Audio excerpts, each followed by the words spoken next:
Hello and welcome to Film Family, and today we will be reviewing the Amazon Prime original, The Boys. Yeah. And so we should just get right into this. This is a show that's being talked about a lot. It was advertised. I actually heard about it at first at Comic-Con, which I thought was interesting. You know, that's where it picked up a lot of its buzz. Amazon is clearly trying to step up their game with more originals. And I gotta say, I loved this show. Really good show. And it's fresh and it's new and it's something that, you know, genuinely interested me from the start, which is, it's hard to do nowadays when you see so many stories just repeated. Exactly. I mean, did you know about this story ahead of time? No. So was kind of a surprise. Did you get recommended it and that's what made you want to see it, or what was it? Well, there's a lot of buzz, and then some YouTube channels I watched, started reviewing it, and then I was like, oh, like a lot of people watching, and people online were raving about it. I've heard some really good things, and it's pretty short. And I was like, I'm gonna check the show out, and if it's if it's not good, then it's not good. But by the first episode, I was like, this is definitely a show that to me is one of those shows that could be around for a while and could be loved by many people for a long time, because if the show stays consistent with its new season and stuff, it's going to be one of those shows that people talk about and are excited for each new season. And like I said, the show really impressed me, and it's not easy to do. Yeah, I know that. No, I mean, for me as well, and I actually saw it the first day I guess it aired, but it's because I guess they showed it to the press early. Yeah. So I had heard some buzz already, and so I was. Ty and I, we were looking forward to actually seeing it. We were counting down, and I had no idea what it was about, except for that it was superheroes that were kind of different than, to use the word. And I actually was so pleasantly surprised as well from the first episode, which we'll talk about the whole series. But the first episode grabs you right away, and you're like, okay, this is not something I expected. Yeah. And the title is not something you expect. I mean, The Boys, you're like, what is this about? Yeah. Even though it's based on a comic. So it's like, but still, I think super well done, super well acted. And if you want, we could talk about just. Well, I was going to say one thing is this is getting some comparisons to Watchmen. Like I've heard people online and on YouTube and whatnot say that. And, I actually don't know if I agree with that, because this is definitely, if you were to compare from Marvel and DC, which are, the two comic book, juggernauts, if you were to compare what's closest out of those two, it would be Watchmen, because Watchmen is very much, superheroes in the real world, and, they're not as, nice people as we think or whatever. But this is definitely, for me, a different type of show and a different type of story, because, this show isn't really about politics like Watchmen is, or about individuals. It's about celebrities and the life of a celebrity and the idea of a celebrity, and about how fake and superficial it can be. And especially with some characters more than others, you see that. And, I think it's more just about that, old saying, never meet your heroes because they'll disappoint you. Which is, it's a good saying, because I thought that was, it was funny. And so there are points in the show where you laugh, or you're like, oh, geez, that's, like when, Homelander comes down, everybody's waving to him and, clapping, and he just says to himself idiots or something like that. Or, when A-Train visits the kid with cancer, and it's dark, but it's dark comedy. But it shows you a lot about how fake some people could be, and just how artificial some of the celebrity lives are, and it's interesting to me. Yeah, it was an interesting commentary. You're right about that, and especially because they kept getting rewarded for, and they were very shallow characters in real life, but people brought them up to the stature of celebrities. Yeah, it's a very good way of describing it. And just, so much of their identity, they don't actually have an interest in saving or helping people, which, you get all your favorite superheroes, and, you love them because they're selfless, and these people are just purely selfish, There's so many times where it's like, geez, you're just a bad person. But something I like, too, is that they're all, problematic, and they all have their own problems, individually. And then there's kind of more general problems that are associated with the idea of the seven and Vought industries. And that's something that I thought was, pretty interesting. And then, I thought the soundtrack was also very good. And that was kind of a, left turn, but, I thought the soundtrack was really solid. It was very much solid. Point that out. Angel Sunshine was a good touch. That was a good touch. I knew you were going to say that for some reason. I really liked as well how you were introduced to the world through another character, whether it was Huey or whether it was Starlight or Annie, Yeah. like, you know, Annie joining the heroes and kind of seeing it through her point of view. You were learning about the sleaziness of it, but also she was like this bright-eyed, you know, she cares about helping people. I want to do good in the world, and I'm in the right spot, and then you realize how wrong she is. Yeah, it's so funny because there's like a couple lines, especially in the earlier episodes, where they're like, oh, this and this you did great, and she's like, but I didn't do anything. Or they're like, oh wow, you're actually pretty nice. She goes, yeah, that's just how I am. People think she's putting on an act, but it's like, no, there's good people out there. And, you know, a lot of the famous, like we said, Marvel and DC, you know, comics have tried to, you know, convince you that there's good people. But this show seems to be a little more cynical by telling you, no, humans aren't good, you know, and that's how it is. And Yeah, I thought if you had superpowers, you wouldn't use them for good. Yeah, You'd exactly. There is no selfish. great responsibility with these people. So I thought that was, you know, very interesting. And it was a very good, you know, commentary. And then, like, the also idea of political and, you know, celebrity and social commentary is made for a very interesting plot. So we talked about the plot. I think we should talk about the characters. Definitely. Okay. And what was your favorite character from the 7? Oh gosh. From the 7. Well, just I'm kind of weird that way. Like, in terms of like pure, like, did a great job, like made me want to hate him.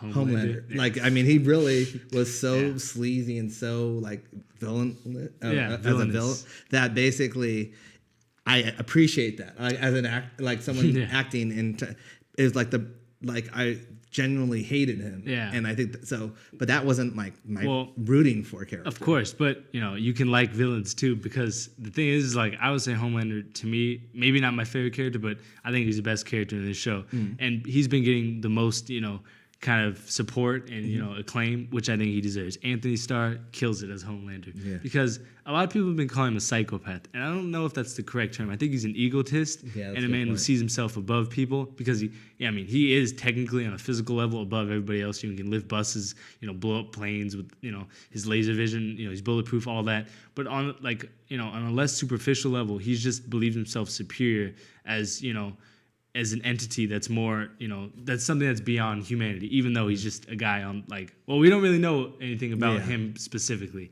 but obviously he's not, you know, blessed by God, as, you know, they say. But I loved, you know, Anthony Starr's character, and I just loved the character because every time he was on screen, there was a certain uneasiness. And, you know, as I was saying, you know, our Spider-Man villains video, there's a presence that's very important and critical to have in your villain, that they carry a certain weight to them on screen. And even if they're not there, when people talk about them, there's a certain presence in the room. And Homelander was fantastic, you know, when he was, you know, massaging the Deep's back and just talking to him and stuff, you feel uneasy because he could just snap his neck, you know. Exactly. And it was very scary, but he never lost his cool. And I think, you know, that makes for some of the best villains. People don't lose their cool. Yeah. So what did you think about Huey? I liked him. You know, he was the main character in a way. And you know, obviously he's very angry about his girlfriend Robin, I think.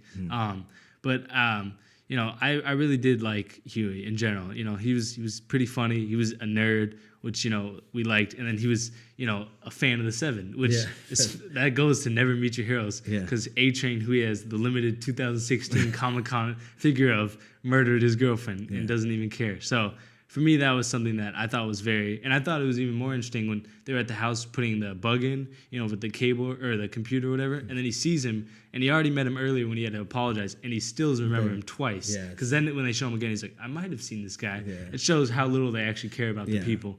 So and how insignificant he was. Exactly. Yeah, but he was a good character. My favorite character in the show, I should just say, is Billy Butcher, played expertly by Carl Urban.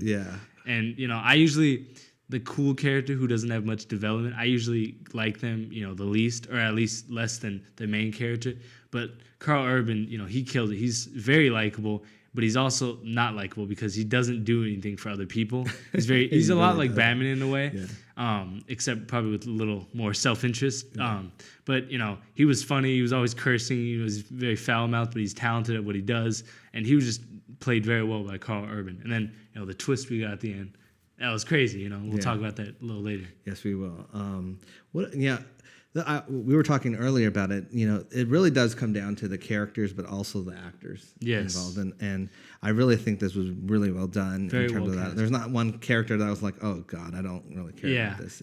I think all the actors did. Like, even if you didn't like them, at least a serviceable job. There was nobody for me who was notably bad. Even Translucent translucent. Yeah. For his 2 episodes, he was pretty good. Yeah, He's just very, if you think invisibility is the most sleazy power when you think about it, and he's in the girls' bathroom, and you're like, oh, what a terrible he played dude. that pretty well, being sleazy. Yeah, like just that, being a but, sleazebag. And then, I think we should talk about the character with maybe arguably the most growth in this show in his 8 episodes, which is the Deep. Mm-hmm. Now, the Deep is clearly modeled from Aquaman. Like, we all know that. But, the Deep is, you hate him the most because of his actions in the first episode with Starlight and, what he does in, like, episode 2 and 3. But then you feel that you start to see he's just depressed, deeply depressed. He's hanging out with dolphins and lobsters, and they're dying in front of him, and he just can't seem to do anything right. But he's almost a tragic character. I think we'll get more development to him later. But I gotta say, I like the Deep a lot. And Aquaman jokes, no matter how cool people try to argue nowadays Aquaman is, he will always be lame. And the Deep reinforces that Aquaman is indeed lame. No, I mean, as I said, I was very impressed with this show, and I liked the Billy, Frenchie, and what was it? Mother's Milk. Yeah. I like that camaraderie that they had as well. Kind of like getting the old band back together, but they hate each other. Yeah. Yeah. And so I did like that. That was very entertaining. And I was gonna say I like too that they find ways to get on the superheroes or to defend themselves and stay on the same footing as superheroes, even when they're arguably, powerless almost. Yeah, powerless in terms of brute strength. Yeah, exactly. So I thought that was very interesting to kind of see which what was the next way that they would find to kind of pit them against superhero, but make it make them able to counter their powers in a way that wasn't physical. And I thought that scene where Homelander was at the van and Billy was in the back. Oh yeah. That was intense. That was intense because I was like, oh, how's he gonna get out? That was a nail biter. Yeah, I like scenes like that. Yeah. And I think the A Train, not the A Train, but A Train is, I'm not gonna say the most tragic character in the show, but he's arguably the most like just discombobulated. He's just like.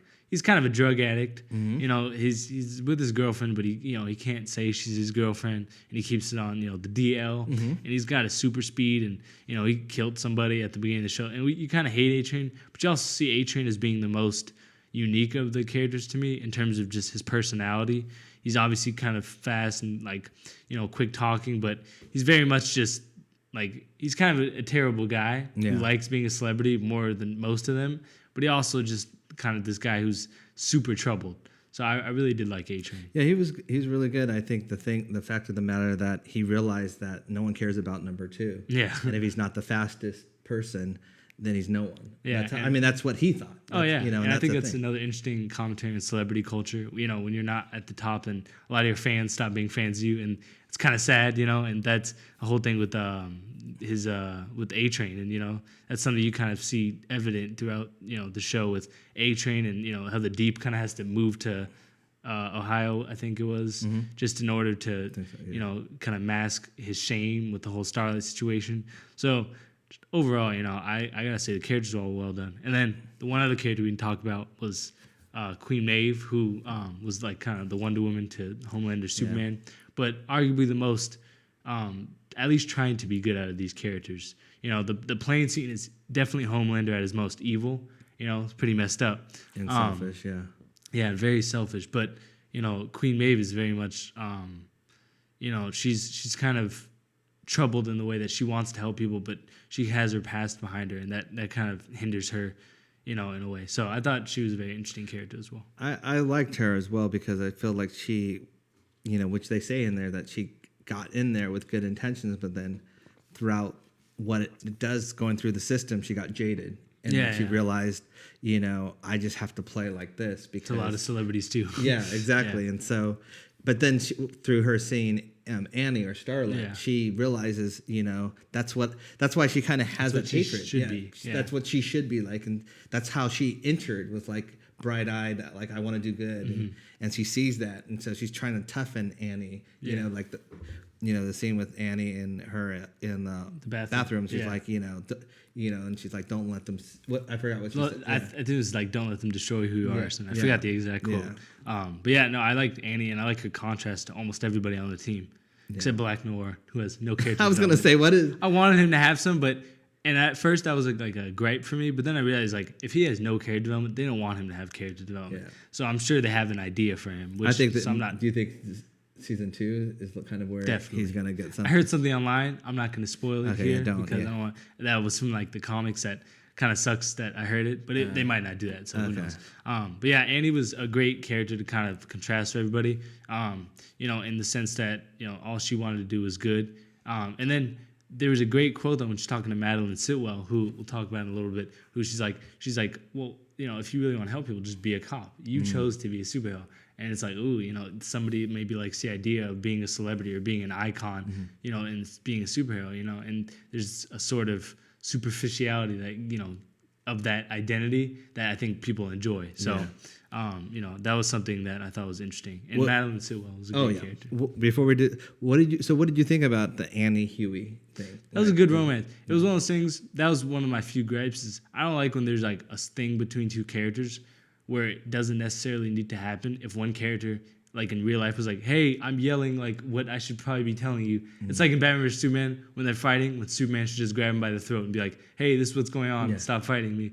It's like Huey should have just been like, this is what's happening, but instead he's like, Oh, I see what you're saying. It was a little annoying, but it wasn't a big deal. But I liked the romance. It was, it was genuine, and Huey always felt guilty, and that was kind of sad. But I think they'll have some sort of reconciliation in season 2. I do too. Okay, so now we can go to Madeline. Yeah, Madeline Sitwell, arguably the true villain of the show. Even Homelander, like, it's kind of sad, because that whole thing with his house. That, first of all, was a funny scene. Mm-hmm. He's like, "Oh, Dad's baseball," and he's like, "Who put that blanket there?" And he gets like all mad. That was funny, because you see him get kind of mad. But it was sad when he's like, "What if I told you, you had to go to a random city where you weren't from and show you a completely fabricated life, and you had to tell the public that was yours? How would you feel?"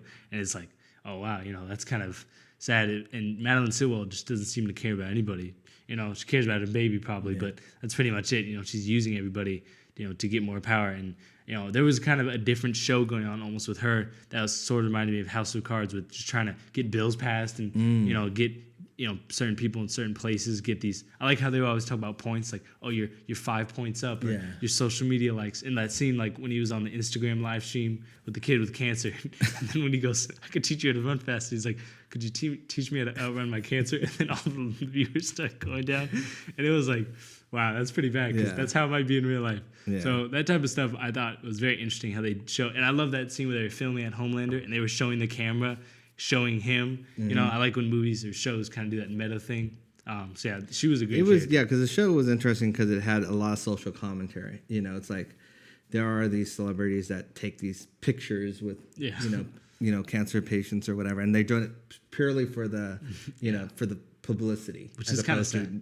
Caring about it, which is very sad. Yeah, I think the whole thing is like Starlight is kind of a representation of the few good people. That's why there's one of her and 6 of them, and then there's 6 of them are a representation of the majority. And it's kind of cynical, but it's realistic in a way, because if your parents were murdered in front of you like Batman, would you really just try to save citizens, or would you become like a serial killer? Or if you got bit by a radioactive spider, would you like save people, or would you just become like a celebrity on Instagram? So that type of stuff are questions that people should ask, and I think that that's something I really liked about the show. And like I said, it's not the same as Watchmen, which is good because it's its own type of show. And there's plenty more stuff we could talk about, but I think we got the I think we did. Stuff. So who would you recommend the show to? Like, everybody, honestly. I think if you're not a there's a lot of squeamish stuff, and so if you don't like blood, guts, and violence, like it's not that, but there is some shots of that. Oh yeah, it's there's plenty of there's nudity, there's blood, there's everything you don't want your kids to see. Yeah, that was a good. Maybe your kids should watch this with you, even though it's a superhero movie. That should be one of the first things. Is it's not a kid thing. Yeah. Well, here's the thing. I gotta say, just before I continue, is that to me this is better as a show, as a live action superhero show. This is better than anything DC or Marvel have ever put out, barring maybe Daredevil. And I firmly believe that, because this is better than like all their live action shows. And so I hope this makes DC and Marvel like kind of step their game up on the live action television front, because they've been pretty weak for the most part, except Daredevil. But yeah, this is a really good show, and if you just like good stories, you'll like it. Look past the superheroes and just look for a good story. And that's how I think a lot of the best superhero movies are sold to people. If you like a good story, a lot of people have said that about The Dark Knight. Like, if you want a good movie, you can still watch it. You really don't even have to care about superheroes. Exactly. This doesn't even have, like, you didn't know about any of these superheroes before. These aren't icons like Superman and Batman. They're very much warped versions of it, but they're not those people. So, if you just want to see a good story and kind of, there's a lot of subplots there's a whole thing about, Chemical V and, so there's a lot of stuff to delve into. And overall, I just gotta say this show is excellent. For me personally, this is the best show I've seen this year. And I say that above, like, I think I was gonna say, what shows have we seen? Like Chernobyl was okay. I see what you're saying. Yeah, this I is thought okay. Depressing 5-episode Chernobyl wasn't as good as 8-episode greatness that is this show. And we're not gonna talk about Game of Thrones. Yeah, please. I don't want to hear about that anymore. But yeah, The Boys is a really good show. Strongly recommend it. Great characters, great writing, great music, great production, great fights. Just a great show and very well made. Well made for Amazon Prime, and you could tell that they put a good hefty budget to it, which and is something there was like maybe 1 or 2 times ever I was like, oh, that CGI is pretty bad. CGI, especially for a TV show, was very impressive, and I was happy with that. The one other thing I'll say is there was a couple of scenes, like a lot of the time when we cut to the crew of the actual boys trying to bust the 7, there was like some weird kind of digital colored look of it, and it was a little noticeable. But besides that, that's such a nitpick. I can't really rate this out of 10 because I don't think that's like easy to do with the show. Yeah. Because some episodes are better and some episodes are worse, and that's just how it is. So it's kind of difficult, but it's something I give this a high 9. Yeah. Very. Oh, you were going to rate it. Okay. Yeah. I'll give it a 9 as well right now. Just because it's the first season, and I don't know where they're going to go from there. But I highly recommend this. I highly liked it, and it's also funny. It is. It's dark comedy, but it's funny comedy. There's a lot of humor in there, which you wouldn't expect, and the characters. Even the ones you love to hate, they're it's entertaining. They're entertaining. I mean, I loved when Homelander would step down. The baptism scene was so funny to me. He's like, "Do you accept this guy, or do you accept God as your Lord?" And he's just baptizing people. Are like, "Oh, thank you, Homelander," and he's like, "You're welcome." Yeah. And he's just so fake and artificial, but it's a very interesting persona to watch because he's essentially what would happen if Superman was born somewhere else but still acted like Superman. I thought that was funny. Yeah. But yeah, go see a show. You'll really like it. Definitely see it. Let us know what you think as well if you have seen it, or if we entice favorite character. If we entice you to see it, then let us know that as well, and leave a comment down below, and don't forget to like and subscribe. Hey.